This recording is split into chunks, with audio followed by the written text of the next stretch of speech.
Price B to God.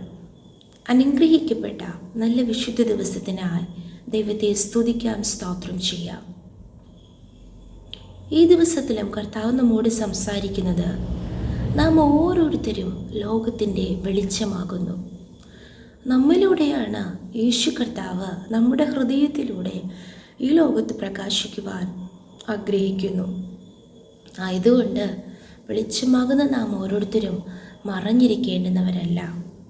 അതെ, ഈ നാളുകളിൽ കർത്താവ് നമുക്ക് ചെയ്ത ഉപകാരങ്ങളെ, നന്മകളെ നമുക്ക് അനേകരോട് ദൈവനാമ മഹത്വത്തിനായിട്ട് നമുക്ക് പറയാം. അനേകരെ ക്രിസ്തുവിങ്കൽ നമ്മുടെ സാക്ഷ്യം മുഖാന്തരം, നമ്മുടെ വിശുദ്ധ ജീവിത മുഖാന്തരം, നമ്മുടെ മാതൃകാ ജീവിത മുഖാന്തരം നമുക്ക് യേശുവിനായി നേടിയെടുക്കാം. സ്തോത്രം. എന്നെ ശ്രവിക്കുന്ന എല്ലാ പ്രിയ ദൈവമക്കൾക്കും യേശു ക്രിസ്തുവിൻ്റെ നിസ്തുല്യ നാമത്തിലുള്ള എൻ്റെ സ്നേഹവന്ദനങ്ങൾ.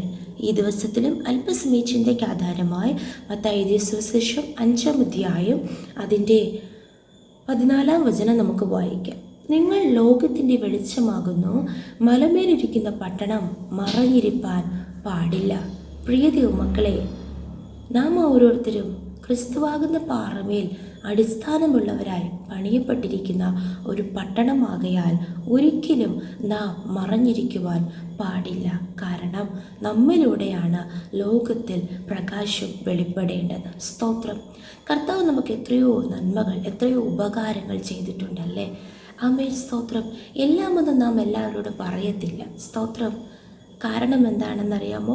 ഇപ്പോൾ ജീവിതത്തിൽ ചില ശൂന്യതകൾ, ചില വേദനകൾ, ചില കഷ്ടതകൾ, ചില പ്രയാസങ്ങൾ നാം അനുഭവിക്കുന്നത് കൊണ്ട് സ്തോത്രം, നാം അതൊന്നും സ്തോത്രം ദൈവം ചെയ്ത ചില ഉപകാരങ്ങളെപ്പോലും പറയുവാൻ നാം മനസ്സ് കാണിക്കുന്നില്ല. നമ്മുടെ മനസ്സ് മടുത്തു പോകുന്നൊരവസ്ഥ അല്ല. പ്രിയ ദൈവമക്കളെ, കർത്താവ് നമുക്ക് നൽകിയ രക്ഷ, കർത്താവ് നമുക്ക് നൽകിയ വീണ്ടെടുപ്പ്, കർത്താവ് നമുക്ക് പകർന്നു നൽകിയ തൻ്റെ സ്നേഹം, ഹല്ലേലൂയ, ആമേൻ. സ്തോത്രം, സ്തോത്രം. ആരാലും സഹായിപ്പാൻ കഴിയാതെ, ആരാലും രക്ഷിക്കുവാൻ കഴിയാതിരുന്ന സാഹചര്യത്തിൽ നമ്മെ രക്ഷിച്ച, നമ്മെ സഹായിച്ച, സ്തോത്രം, സ്തോത്രം, നമ്മെ സൗഖ്യമാക്കിയ ആ യേശു ചെയ്ത ഉപകാരങ്ങളെ നാം മറ്റുള്ളവരോട് പറയണം. നാം ഇനി മറഞ്ഞിരിക്കേണ്ടുന്നവരല്ല. കാലം ഏറ്റവും ആസന്നമായി, കർത്താവിൻ്റെ വരവ് ഏറ്റവും അടുത്തു. ഇത് അന്ത്യകാലമാകയാൽ ഹല്ലേലൂയ, നാം ഉണർന്ന് പ്രകാശിക്കേണ്ടുന്ന സമയമായിരിക്കുന്നു. സ്തോത്രം. ഉദാഹരണമായി ലൂക്കോസ് എഴുതിയ സുവിശേഷം 8-ാം അധ്യായം അതിൻ്റെ 47-ാം വചനത്തിൽ നാം ഇങ്ങനെ വായിക്കുന്നു. താൻ മറഞ്ഞിരിക്കുന്നില്ല എന്ന് സ്ത്രീ കണ്ടു, വിറച്ചും കൊണ്ടുവന്ന് അവൻ്റെ മുൻപിൽ വീണു. അവനെ തൊട്ട സംഗതിയും തൽക്ഷണം സൗഖ്യമായതും സകല ജനവും കേൾക്കെ അറിയിച്ചു. പ്രിയ ദൈവമക്കളെ, നമുക്കറിയാം യേശു കർത്താവ് ഉയർത്തെഴുന്നേറ്റു എന്ന് മറിയയാണ് സ്തോത്രം ശിഷ്യന്മാരെ അറിയിച്ചത്.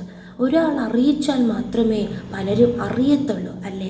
ഇവിടെ ഈ സ്ത്രീ നമുക്കെല്ലാവർക്കും സുപരിചിതമായ ഭാഗമായതുകൊണ്ട് വിശദീകരിക്കുന്നില്ല. 12 സംവത്സരമായി രക്തസ്രാവമുള്ളവളായിരുന്ന സ്ത്രീ യേശുവിൻ്റെ വസ്ത്രത്തിൻ്റെ തൊങ്ങൽ തൊട്ടു. അപ്പോൾ തന്നെ സൗഖ്യം പ്രാപിച്ചു. എന്നാൽ പുരുഷാര നിമിത്തം ആ സ്ത്രീ സ്തോത്രം ഭയന്ന് താൻ മറഞ്ഞിരിക്കുകയായിരുന്നു. എന്നാൽ യേശുവിൽ നിന്ന് ശക്തി പുറപ്പെട്ടത് യേശുവിനറിയാം.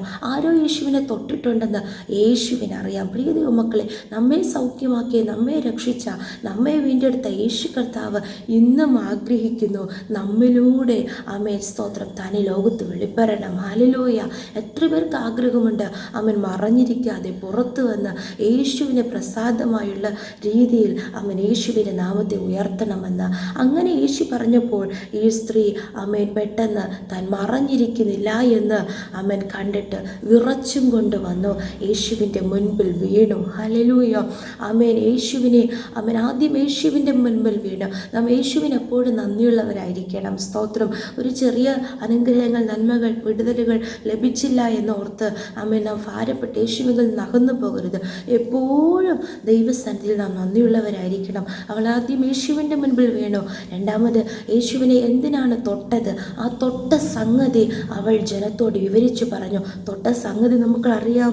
അതിൻ്റെ 43-ാം വചനം വചനത്തിൽ വായിക്കുന്നു, ആമേൻ സ്തോത്രം, തൻ്റെ മുതൽ എല്ലാം വൈദ്യന്മാർക്ക് കൊടുത്തിട്ടും ആരാലും സൗഖ്യം വരുത്തുവാൻ കഴിയാത്തവളുമായിരുന്ന സ്ത്രീ, ആരാലും സൗഖ്യം വരുത്തുവാൻ കഴിയാതെ, ആരാലും രക്ഷിക്കുവാൻ കഴിയാതെ, ആരാലും വിടുവിക്കുവാൻ കഴിയാതിരുന്ന സ്ത്രീയെ യേശു തൽക്ഷണം സൗഖ്യമാക്കിയപ്പോൾ മറഞ്ഞിരിക്കുന്നത് യേശുവിന് ഇഷ്ടമല്ല. അങ്ങനെയല്ലേ പ്രിയ ദൈവമക്കളെ, നമ്മുടെ ജീവിതത്തിലും ആ സംഗതി നാം വിവരിച്ചു പറയണം. മാത്രമല്ല, തൽക്ഷണം എങ്ങനെയാണ് സൗഖ്യം ലഭിച്ചതെന്നും ആ സ്ത്രീ സകല ജനവും കേൾക്കെ അറിയിച്ചു എന്ന് നാം വായിക്കുന്നു. പ്രിയ ദൈവമക്കളെ, ഇന്ന് ഈ വിശുദ്ധ ദിവസത്തിൽ കർത്താവ് ഈ വചനം കേൾക്കുന്ന നമ്മോട് ഓരോരുത്തരോടും വ്യക്തമായി സംസാരിക്കുന്നു. നാം ഇനി മറഞ്ഞിരിക്കേണ്ടുന്നവരല്ല.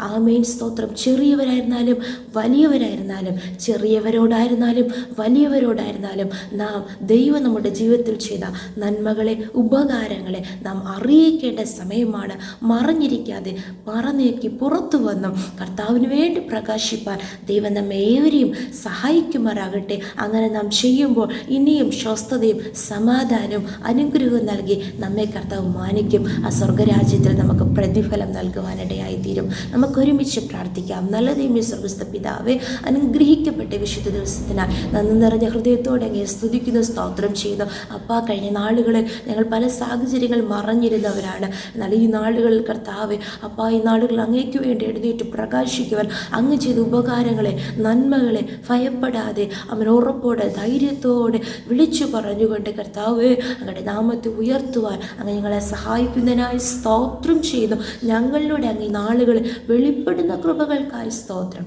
പ്രാർത്ഥന കേട്ടതിനാൽ സ്തോത്രം. അനുഗ്രഹിക്കണമേ. യേശുവിന്റെ അധികാരമുള്ള നാമത്തിൽ പ്രാർത്ഥന കേൾക്കണം. സ്വർഗ്ഗസ്ഥ നല്ല പിതാവേ. ആമേൻ, ആമേൻ, ആമേൻ. May God bless you all.